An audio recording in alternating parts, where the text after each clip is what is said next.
رسول اللہ صلی اللہ علیہ وسلم نے فرمایا، جو شخص شعبان میں ایک روزہ رکھے گا تو اللہ تعالیٰ اس کے لیے 70 نیکیاں لکھے گا اور ہر نیکی 1 سال کی عبادت کے برابر ہوگی۔ رسول اللہ صلی اللہ علیہ وسلم سے پوچھا گیا کہ کون سے روزے افضل ہیں؟ آپ صلی اللہ علیہ وسلم نے فرمایا، ماہ رمضان کی تعظیم میں شعبان کے روزے۔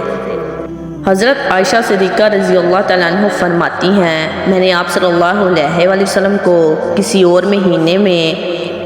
شعبان کے روزوں کی نسبت زیادہ روزے رکھتے نہیں دیکھا۔ آپ صلی اللہ علیہ وسلم پورے شعبان کے روزے رکھتے تھے، محض چند دن چھوڑ کر آپ پورا شعبان روزے رکھتے تھے۔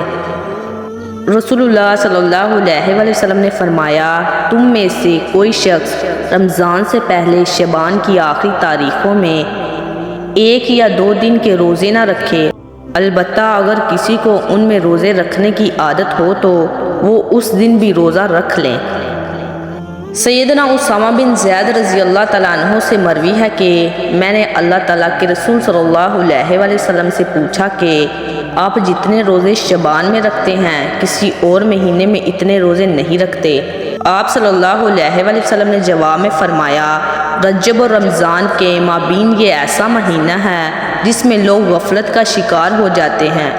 اور یہ ایسا مہینہ ہے جس میں اعمال اللہ رب العزت کی طرف اٹھائے جاتے ہیں، تو میں یہ پسند کرتا ہوں کہ میرے اعمال روزے کی حالت میں اٹھائے جائیں۔ اگر کوئی شخص ماہ شعبان میں آخری 3 دن روزے رکھے اور اپنے ان روزوں کو ماہ مبارک رمضان سے ملا دے تو